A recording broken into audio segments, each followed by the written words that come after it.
Paracha Toldot, l'histoire. Donc cette histoire commence quelques années avant la Deuxième Guerre mondiale, dans un village en Pologne, une famille religieuse, et un petit enfant de cette famille qui a 3-4 ans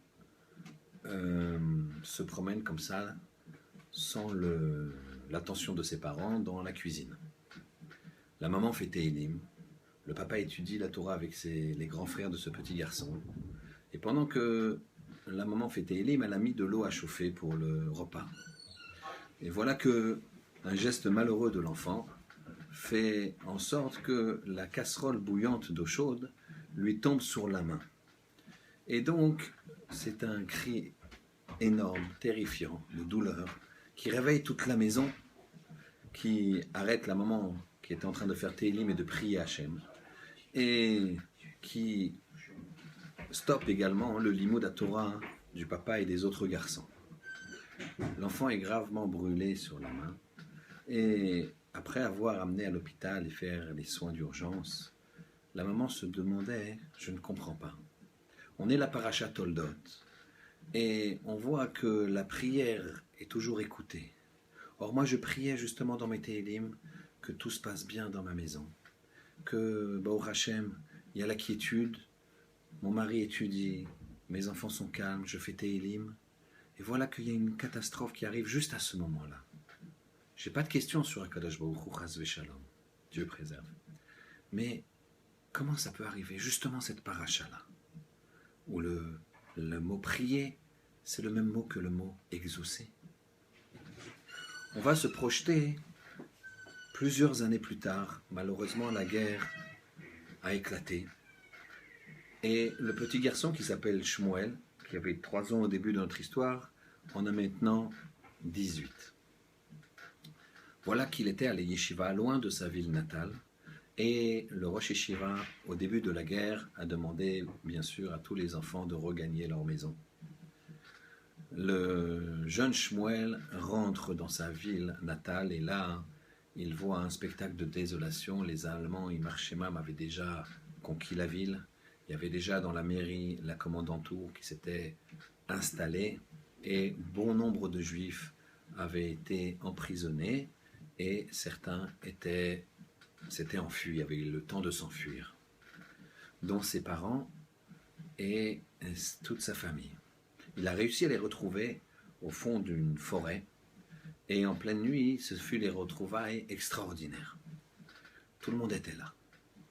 Son père, sa mère, ses frères. Il manquait sa sœur. Et à ce moment-là, à quelques kilomètres, donc dans la forêt, se passe dans la grotte où s'étaient réfugiés tous ces juifs pour fuir les nazis et Marchemam, se passe une situation déchirante. Le garçon, qui était un garçon toujours très calme, Shmuel, demande où est sa sœur Hana, sa grande sœur. Et là, le père, d'un air très triste, dit à son fils, écoute, Hana, elle a été attrapée, elle est emprisonnée. Pour l'instant, d'après ce qu'on sait, ils sont dans le sous-sol de la commandanture avant d'être déportés, exécutés, on ne sait pas, c'est terrible. Mais on ne peut rien faire pour elle. Et là, Shmuel crie, se débat, pleure, et dit on ne peut pas laisser faire. Immédiatement, il sort de la grotte, en pleine nuit, et commence à courir vers la ville. Son père lui court après. C'est un moment terrible. Il veut l'arrêter, le fils part trop loin.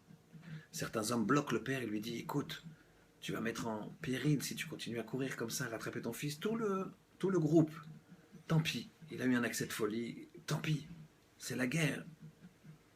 Le garçon continue sa course. Arrivé devant les soldats qui surveillent l'entrée de la ville, il n'est pas abattu sur le champ car les soldats se rient de lui. Il est là, les yeux rouges, il bave presque. Et ils se moquent, ils sont contents de voir un juif comme ça dans un tel état. Et qui en plus exige qu'on libère sa sœur. Alors il rigole. Et il y en a un qui dit, tu sais quoi, je vais t'amener chez notre chef. Et il se dit, ils vont bien rigoler de lui. Attention, c'est une histoire véridique qui a été validée par plusieurs témoins qui ont survécu. Ce jeune garçon arrive donc dans la commandanture où le responsable allemand tient une réunion devant ses soldats. C'est justement la pause. Et là, le soldat qui a accompagné Shmuel se dit, tiens, on va rigoler de voir un juif comme ça qui bave, etc. Et effectivement, ils le font rentrer, ils se moquent de lui. Ah, oui, c'est des sous-hommes, ils sont là, ils bavent, ils crient, ils pleurent. Et le commandant lui dit, alors qu'est-ce que tu veux, jeune homme? Et il lui dit, il parle yiddish, il parle allemand. Et il lui dit, libérez ma sœur, j'exige que vous libérez ma sœur. À ce moment-là, le général le regarde et lui dit, tu sais quoi? C'est incroyable, ton, ta franchise comme ça, ton courage de me demander à moi de libérer ta sœur. Bah, tu sais quoi, j'ai envie de te dire, puisque vous faites des miracles, vous les juifs, vous savez tout faire, le jour où il y aura des poils dans ta main, tu viens me voir, quand ça poussera comme ça, tu viens me voir et je te promets que je libère ta sœur. Voilà que le jeune Shmuel se calme, regarde droit dans les yeux ce général allemand, Imarchemo, regarde tous les soldats autour de lui, lui dit, mon général, vous êtes un Allemand, vous n'avez qu'une parole.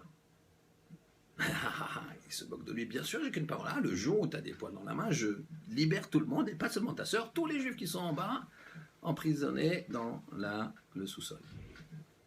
Et à ce moment-là, Shmuel monte sa main. Et dans sa main, il y avait des poils. L'Allemand, le général, tombe à la renverse et commence à donner des ordres. Cette fois-ci, c'est lui qui bave, c'est lui qui a les yeux exorbités. Il a peur d'une sorcellerie, il perd son sang-froid. Et il dit, libérez immédiatement cette jeune fille et tous les juifs qui sont en bas. C'est des sorciers, c'est vrai ce qu'on dit dans la propagande, c'est des... Libérez-les immédiatement. Devant l'insistance du général, les soldats libèrent tous les juifs qui s'enfuient en courant. Et Shmuel aussi. Au petit matin, ils arrivent dans la grotte et ils racontent cette histoire à ses parents. Et c'est un moment de grande, grande joie. La mère, à ce moment-là, elle a dit à Shmuel, tu vois, j'ai jamais douté d'Akadosh Baruch Hu, Chas v'Shalom. Mais quand tu avais 3 ans et que tu t'es brûlé la main et qu'on a fait des greffes, à l'époque, les greffes, c'était pas aussi sophistiqué que maintenant. On avait pris un bout du mollet de Shmuel et on lui avait cousu comme ça, greffé sur la paume de la main qui était complètement brûlée.